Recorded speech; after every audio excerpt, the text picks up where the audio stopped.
Hi friends, welcome back to பசிம் ருசி. இன்றைக்கி பசிம் ருசியில் ஹெல்த்தியான எள்ளு சாதம் எப்படி டேஸ்டியாக செய்கிறது அப்படின்னு பார்க்க போகிறோம்.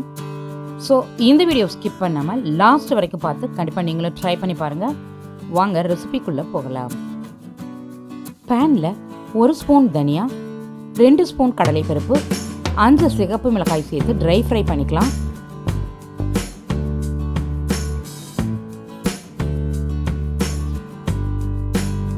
இது மாதிரி ஃப்ரை ஆன பிறகு ஒரு பிளேட்டில் ட்ரான்ஸ்ஃபர் பண்ணி ஆற வச்சுக்கலாம்.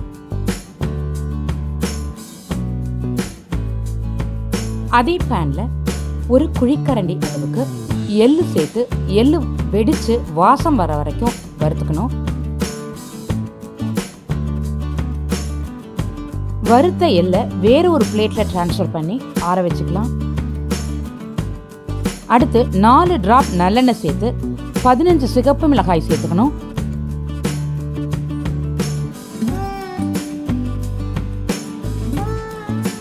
மிளகாய் சூடு ஏறின பிறகு இது கூட வீடியோவில் காமிக்கிற அளவுக்கு புளி எடுத்து சேர்த்துக்கணும்.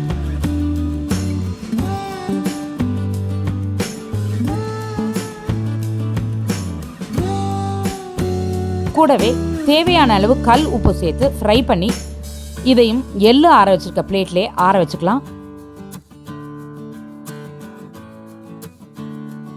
ஃப்ரை பண்ணி ஆற வச்சிருக்க மிளகாய், கடலைப்பருப்பு, தனியா இதை மட்டும் மிக்ஸி ஜாரில் ஃபஸ்ட்டு சேர்த்து பவுடர் பண்ணிக்கணும்.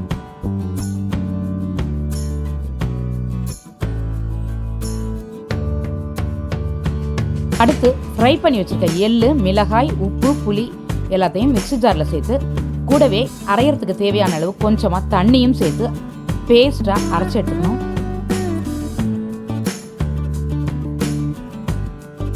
அதே பேனில் 1/4 ஸ்பூன் நல்லெண்ணெய் சேர்த்து 2 காஞ்ச மிளகாய், 1 கரண்டி வேர்க்கடலை, வறுத்த வேர்க்கடலை அல்லது வறுக்காத வேர்க்கடலை எதுவாக இருந்தாலும் சேர்த்துக்கலாம். சேர்த்து ஃப்ரை பண்ணிக்கணும்.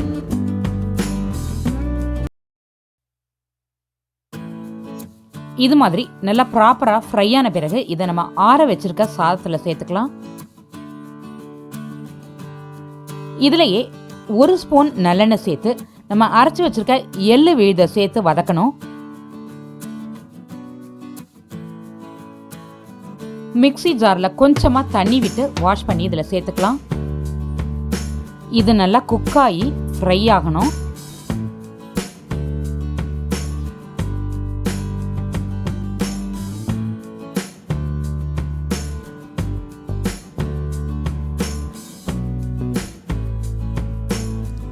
இது கூட இந்த மாதிரி ஒரு பெரிய பீஸ் வெல்லம் சேர்த்துக்கலாம்.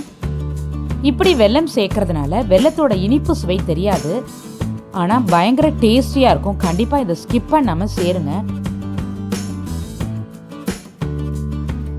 ரெடி ஆயிடுச்சு. இப்போ ஸ்டவ் ஆஃப் பண்ணிடலாம். ஆற வச்சு தாளித்து வச்சிருக்க சாதத்தில் நம்ம ப்ரிப்பேர் பண்ண பொடியிலேருந்து 2 ஸ்பூன் சேர்த்துக்கலாம். கூடவே 3 ஸ்பூன் எள்ளு பேஸ்டையும் சேர்த்துக்கலாம். நல்லா மிக்ஸ் பண்ணி விட்டுக்கலாம்.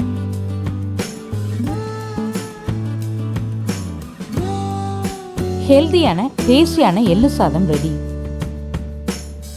நீங்களும் கண்டிப்பாக ட்ரை பண்ணி பாருங்க. இந்த வீடியோ உங்களுக்கு பிடிச்சிருந்தா லைக் பண்ணுங்க, ஷேர் பண்ணுங்க. இந்த வீடியோக்கு கீழே உங்களுடைய கருத்துக்களை பதிவிட மறந்துடாதீங்க. வணக்கம்.